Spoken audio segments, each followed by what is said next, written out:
Welcome student, आपका हमारे इस नए वीडियो में स्वागत है। आज हम लेकर आए हैं क्लास 10 साइंस का एक ही बहुत महत्वपूर्ण चैप्टर रासायनिक अभिक्रियाएं एवं समीकरण। आज हम लोग रासायनिक अभिक्रियाएं क्या होती हैं और रासायनिक समीकरण क्या होता है उसके बारे में अध्ययन करेंगे। तो सबसे पहले हम लोग देखते हैं कि रासायनिक अभिक्रिया क्या होता है। ठीक है, सबसे पहले हम किसके बारे में देखेंगे? रासायनिक अभिक्रिया के बारे में। तो आपका पहला टॉपिक है रासायनिक अभिक्रिया अभिक्रियाएं। ठीक, तो देखिए सबसे पहले हम लोग समझने का प्रयास करेंगे कि ये रासायनिक अभिक्रियाएं क्या होती हैं।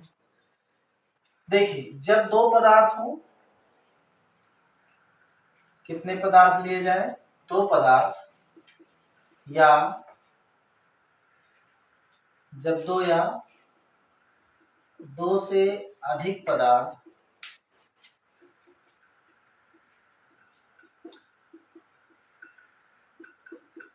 आपस में संयोग करके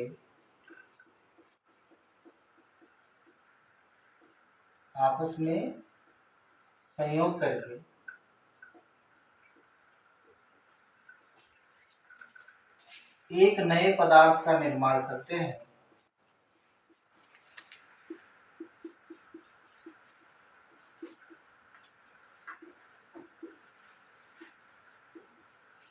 उसे क्या बोला जाता है? रासायनिक अभिक्रिया कहा जाता है। उसे रासायनिक अभिक्रिया कहा जाता है। तो हमने क्या देखा? जब दो या दो से अधिक पदार्थ आपस में संयोग कर लेते हैं तो उनके संयोग करने से जो नया पदार्थ बनता है, इस प्रोसेस को क्या बोला जाता है? रासायनिक अभिक्रिया कहा जाता है। ठीक है, जैसे मान लीजिए आप क्या करते हैं, हाइड्रोजन लिए, हाइड्रोजन गैस है, इसे ऑक्सीजन गैस के साथ मिलाकर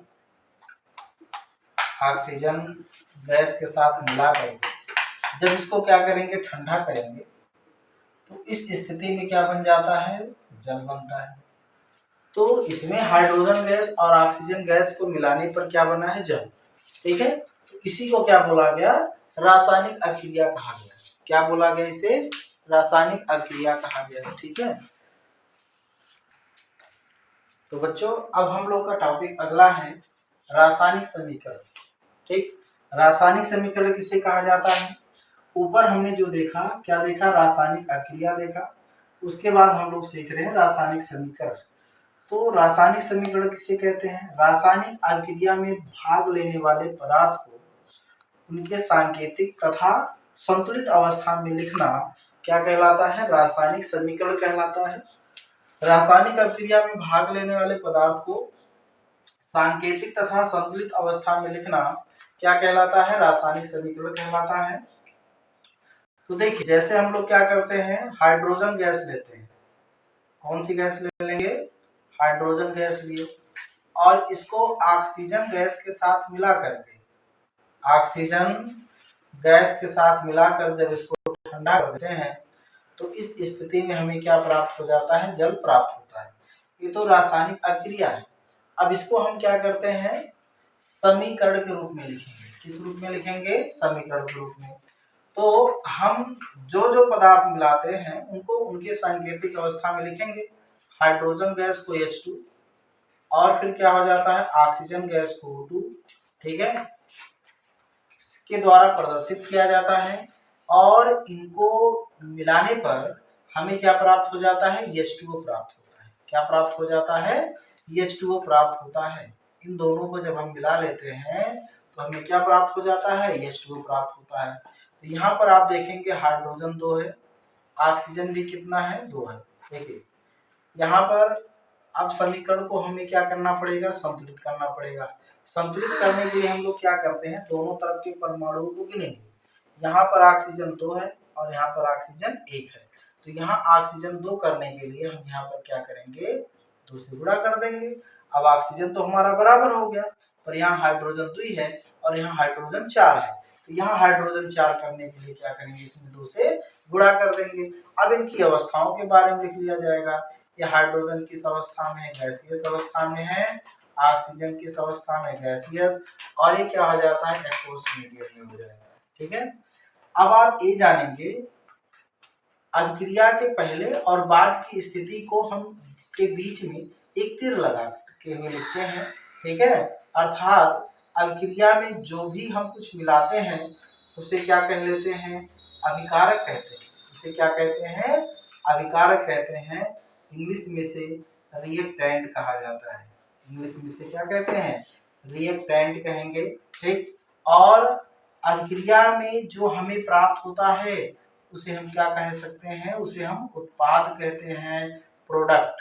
क्या कहा जाता है, इसे उत्पाद, और इंग्लिश में से प्रोडक्ट कहेंगे। ठीक है, यानी तीर के बाएं तरफ जो हम लिखा जाता है, अर्थात अभिक्रिया में जिन पदार्थ को मिलाया जाता है उन्हें हम अभिकारक कह लेते हैं, और अभिक्रिया के दौरान हमें जो पदार्थ प्राप्त होता है उसे हम क्या कह लेते हैं, उत्पाद कहते हैं, अर्थात उन्हें प्रोडक्ट कह लेते हैं। ठीक, तो बच्चों हमने देखा, तो बच्चों अब हम लोग क्या सीखेंगे, रासायनिक समीकरण को संतुलित करना या संतुलित रासायनिक समीकरण लिखना। संतुलित रासायनिक समीकरण लिखना, इसी को हम लोग कह सकते हैं रासायनिक समीकरण संतुलित करना। ठीक है, तो सबसे पहले हम लोग करते क्या है कि अभिक्रिया में जो परमाणु प्राप्त होते हैं उन्हें क्या किया जाता है, सांकेतिक अवस्था में लिख लिया जाता है। जैसे एक एग्जाम्पल के रूप में हम लोग देखते हैं कि आप क्या करते हैं, नाइट्रोजन को लेंगे और इसमें क्या कर लेते हैं, हाइड्रोजन को लेते हैं। किसको लेते हैं, हाइड्रोजन। इसके द्वारा किसका निर्माण होता है, अमोनिया। अब ये तो अभिक्रिया हो गया। समीकरण लिखने के लिए हम लोग इनको सांकेतिक भाषा में लिखेंगे। नाइट्रोजन गैस अवस्था में रहेगा तो इसे N2 लिखेंगे, हाइड्रोजन भी गैस अवस्था में है तो इसे H2 लिखेंगे, और दोनों को मिलाने पर हमें क्या प्राप्त हो जाता है, अमोनिया प्राप्त होता है। और अमोनिया का सूत्र हमारा क्या होता है, NH3 होता है। ठीक है, जब हम नाइट्रोजन गैस को हाइड्रोजन गैस के साथ मिलाया तो हमें अमोनिया प्राप्त हुआ। ठीक, अब आप देख रहे हैं यहाँ पर नाइट्रोजन 2 है। ठीक, नाइट्रोजन इधर कितना है, 2 है। तो आप देखिए समीकरण संतुलित करने के नियम क्या होते हैं, सर्वप्रथम दोनों तरफ के परमाणुओं को गिना जाता है। अब हम गिनेंगे तो और उसके बाद देखेंगे कि कौन से परमाणु बराबर है, कौन से परमाणु बराबर नहीं है। आप देख रहे मेरे बाबू, नाइट्रोजन यहाँ पर 1 है, यहाँ पर कितना है, 2 है, हाइड्रोजन यहाँ पर 2 है और यहाँ पर 3। ठीक है, तो हम ऐसे अंकों से गुणा करते हैं। अब आप देख रहे हैं यहाँ पर ना तो हाइड्रोजन बैलेंस है, ना ही क्या हो जाते हैं, नाइट्रोजन बैलेंस है। ठीक है, तो इस स्थिति में हम लोग क्या करते हैं, जो बैलेंस अवस्था में है उसको डब्बा में कर लिया, यानी घेरा में कर लिए। ठीक है, तो उसके पश्चात क्या करते हैं हम लोग, अब इसमें उचित अंकों से गुणा करेंगे। जैसे यहाँ पर लिखा है कि आपका NH3 लिखा है, यानी हाइड्रोजन 3 है और यहाँ पर हाइड्रोजन कितना है, 2 है। ठीक है, तो इनकी अवस्था को लिखने के लिए हम लोग क्या करेंगे, देखिए यहाँ पर लिखेंगे N2। ठीक, यहाँ पर क्या लिख लेंगे, N2 लिख लिए हैं हम लोग। ठीक है, क्या लिख लिए हैं, N2 प्लस अगला क्या हमारा है, H2 है, और यहाँ पर कितना है, NH3 है। ठीक है, अब हम लोग बराबर करने के लिए क्या कर सकते हैं, देखिए 3 यहाँ है, यहाँ 2 है, 3 और 2 का एक सामान्य गुणक हो जाता है 6। अगर आप इसमें क्या करेंगे, 3 से गुणा करेंगे तो ये भी 6 हो जाएगा, और इसमें आप 2 से गुणा करेंगे तब यहाँ पर भी हाइड्रोजन कितनी अवस्था में हो जाएगा, 6 हो जाएगा। ठीक, अब हमारे यहाँ नाइट्रोजन 2 है और यहाँ भी 2 हो गया। इस प्रकार हमारा समीकरण जो होता है संतुलित हो जाता है और इनकी अवस्था को लिख लिया जाता है। गैस को G से लिख लिया जाएगा, ये भी गैस, और यहाँ जो होता है ये जो होता है तरल अवस्था में प्राप्त हो जाता है, एक्वस अवस्था में प्राप्त हो जाता है। तो मेरे प्यारे बच्चों, आज हम लोगों ने सीखा कि रासायनिक अभिक्रियाएं क्या होते हैं और रासायनिक समीकरण क्या होते हैं। ठीक है, तथा रासायनिक समीकरण को संतुलित करने के बारे में भी हम लोगों ने सीखा, और हमने ये भी सीखा कि रासायनिक अभिक्रिया में जिन पदार्थ को हम लोग मिलाते हैं उन्हें हम लोग क्या कह लेते हैं, अभिकारक कहते हैं। क्या कहते हैं उन्हें, अभिकारक, यानी इंग्लिश में रिएक्टेंट कहेंगे। ठीक है, इन्हें क्या बोला जाता है, इंग्लिश में रिएक्टेंट, और हिंदी में क्या कहा जाता है, अभिकारक कहा जाता है। और ये क्या हो जाएगा, उत्पाद, जिसे क्या बोला जाता है, प्रोडक्ट कहा जाता है। क्या कहा जाता है, प्रोडक्ट कहा जाता है। ठीक, रासायनिक अभिक्रिया में हम जिन पदार्थों को मिलाते हैं उन्हें अभिकारक कहते हैं, और जिन पदार्थों को हम क्या होते हैं, प्राप्त करते हैं, उन्हें क्या कह लेते हैं, उत्पाद कह लेते हैं। ठीक है, तो आज के इस वीडियो में मेरे प्यारे बच्चों हम यहीं तक पढ़ेंगे, और इसके आगे के टॉपिक में हम लोग रासायनिक अभिक्रियाएं क्या होती हैं और रासायनिक अभिक्रियाओं के बारे में पढ़ेंगे।